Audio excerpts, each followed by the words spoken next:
Greetings, sir. Spacious tavern. What? You think everything's small in the country? I meant no offense. How can I help? I saw your notice. Ah, I need wyvern eggs for my famous omelets. I'll bring you back as many as I can. There's a big demand for my omelets. How can... Where's the... There's a large hut in the village where the mayor spends his time. I'll find... How can I... Any interesting news? Oh, wedding, that's what. The mayor's daughter, Elena, is marrying a townsman called Julian. He's staying here at my inn. One thing. Yes? You must know some interesting stories. Sure. I'm an innkeeper. Long ago, in a valley far away, lived a girl. She was a true princess, sorceress, and witcheress. All three? Isn't that a bit much? Don't interrupt. You want to hear the story or not? I won't interrupt again. A story about destiny might prove useful, Witcher. She was born a princess who wanted for nothing, had loving parents and a grandmother who was a great queen. She lived in palaces guarded by hundreds of knights. Everyone thought she'd become a powerful queen, but fate had other plans. Her parents died. Enemies butchered her grandmother and took the kingdom. Still, the princess survived. Her fate became bound to one particular witcher. She gained a new family at Kaer Morhen, the hold of the witches. She learned to fight, yet destiny once again made noise. The lass had magical talent. She was a source. The witches feared the uncontrolled power of a source and needed a sorceress to assist them. She studied arcane magic. The sorceress loved a witcher, and the two adopted the girl. She was truly happy and could have become a powerful sorceress. But war broke out and fate separated the family. Aggrieved, the lass disavowed magic and became a huntress, learning to love killing. Death followed her. Everyone she'd loved had died. Only the witcher and the sorceress denied death's calling. Fate cast her to foreign shores, yet she returned. The worst assassin tailed her, yet she emerged victorious. Agents of all kingdoms pursued her, yet none caught her. When she killed all her enemies and peace descended upon the world, she rejoined the witcher and sorceress, only to have destiny sneer at her again. What happened? A peasant, unskilled in arms, killed the witcher. The sorceress died trying to revive him. The girl could do nothing, for she disavowed magic. So the princess who would not rule, the witcheress who fought humans, and the sorceress who cast no spells used her power as a means to leave this world. I sense you haven't told all. All but one. Her name was Cirilla. What's that matter? Oh, the story of Ciri, Geralt, and Yennefer. I see. I see. Very interesting. One thing. Yes? You look sad. Can I help? Perhaps. Crooked Lou and Bucktooth Bow stole a case of best firewater. Return it, and a useful artifact is yours. What artifact? It was a jest. Not funny. Your question reminded me of some old games. I couldn't resist. How can I help? One thing. Yes?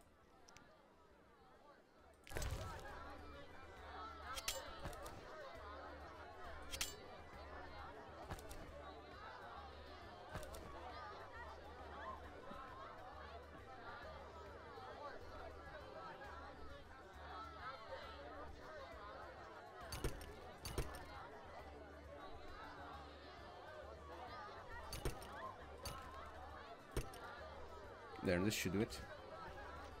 Yeah. Welcome to my inn, traveller. Greetings. If you're weary, rest. If you wish food or drink, call my daughter. I will. Make yourself at... Thanks. May I help you? I have... Ask. What's special about this settlement? Murky waters. We live in seclusion. Tobias Hoffman leads us. Know, too, that our ancestors once inhabited the underwater city. Tell me about Tobias. He lives in the village but prepares for a wedding, so likely has no time. I'll talk to him anyway. If he's occupied, try speaking with his future son-in-law, Julian. Thanks for the advice. May I help you? I have... Ask. What's Murky. The underwater city? Lake waters engulfed the underwater city. Some say the gods were angered by debauchery. Now the Vodianoi inhabit the city. Did I sense pride? We glory in our ancient heritage, just as we take pride in our prize-winning cow. As for our ancestors' bad habits, much has changed since then. Prize-winning cow. She's in the corral between the houses. Our pride and joy. She's made Murky Waters famous. Thanks for the story. May I help? I have... Ask. What's Murky... The Lake... Vodianoi? An ancient underwater race. We used to respect each other, but relations have worsened. Tell me about them. They appeared long ago, before the city was engulfed. They live in underwater palaces. They produce tools and baubles, including the famous Stones of Iz, supposedly magical. Their warriors, though fierce in battle, seldom attack on land. They chiefly drive away treasure hunters. An underwater race of rational beings. Interesting.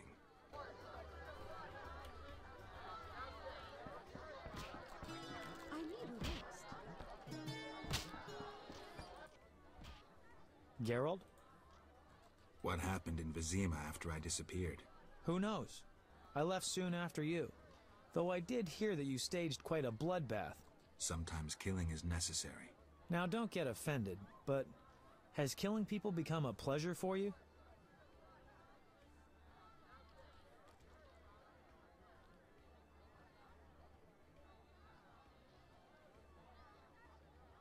I only kill humans in self-defense. Like the old days. Try as we might, we just can't seem to cull the population of vicious SOBs. I sense we haven't seen the worst of them yet. Be careful. I will. Geralt? What happened in Who knows? Now don't... Salamanders and their kind deserve to die. I won't judge you. I do. Geralt? What Who knows? Now don't... I have nothing against slaying humans. You've changed. For the worse. How do you like the country? It's wonderful. Wine, women, song and dice through the night. Dice? I've played. Didn't think the game was popular in the provinces. People here go wild for it. It's incredible. I doubt I'll find anyone who's a challenge. Try me. Some say I'm as good at poker as I am at poetry. I'll believe it when I see it. When I'm done with you, you'll be looking for solace among the elves. One of them's not bad, actually. See ya.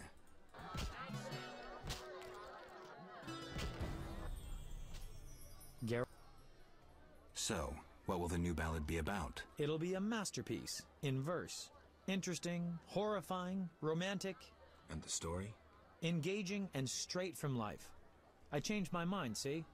Poets don't need to embellish. Life is colorful enough. Aim to write about peasants working the fields? Dandelion, I know you better than that. Not as well as you think. You'll see. See ya.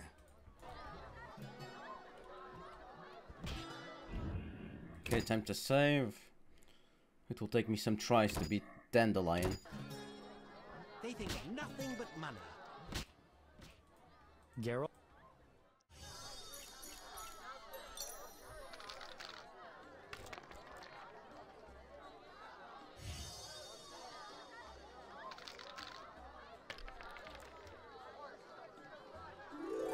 Yay!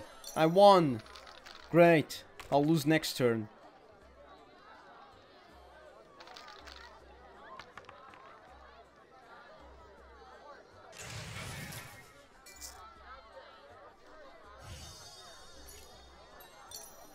I won't get what I need.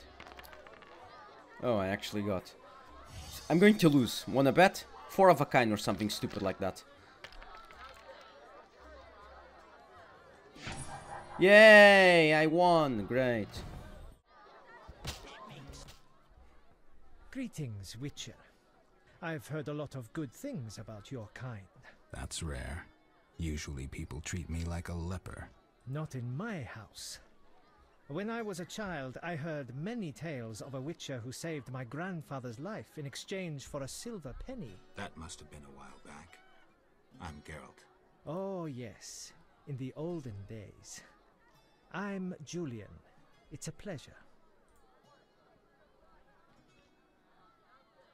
I'm here about the notice. I'll buy any basilisk hides you have. I have 3 hides. Let me have a look. Undamaged? Excellent. Here's your reward. I've taken Berenger's job. Decided to handle this problem myself. Listen, I'm in the middle of planning my wedding. You have no idea how much time it takes. Come back later. What's up? Soon I'll marry the village mayor's daughter, Alina. We're planning our wedding as we speak. Tell me the story of your grandfather. Grandfather, may Melitele watch over his soul, had a plot of land. A piece of a rocky, frozen valley in northern Kovir, and a deserted coal mine with no coal. Grandfather always said that a treasure was concealed in the valley. He worked hard every year to discover that treasure. Initially, many gladly took the jobs he offered and helped. But soon it became clear that Grandfather had gone mad, that there was no treasure. When he was 47, had rheumatism and a collection of Bobolak scalps above his mantle, he was overcome with grief and went outside. He began cursing the heavens, berating all the known gods in the foulest language he knew. The gods answered. There was a terrible rumble, and an avalanche descended on the valley.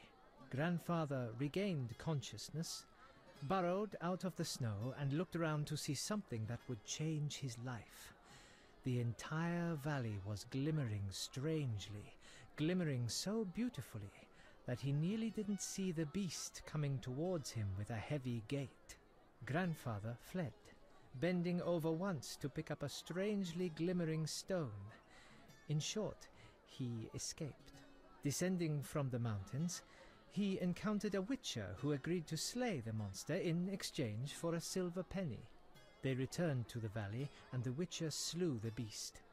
He could not help noticing the wealth laying in that valley, yet he demanded nothing beyond the penny promised him earlier.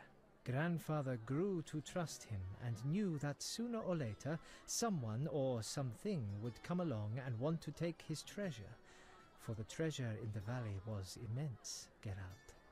Diamond deposits that took years to extract. They became partners. The Witcher watched the workers, killed monsters, drove off bandits, and Grandfather managed the business. He's a legend in Kovir, and my family is wealthy and respected. That's the whole story.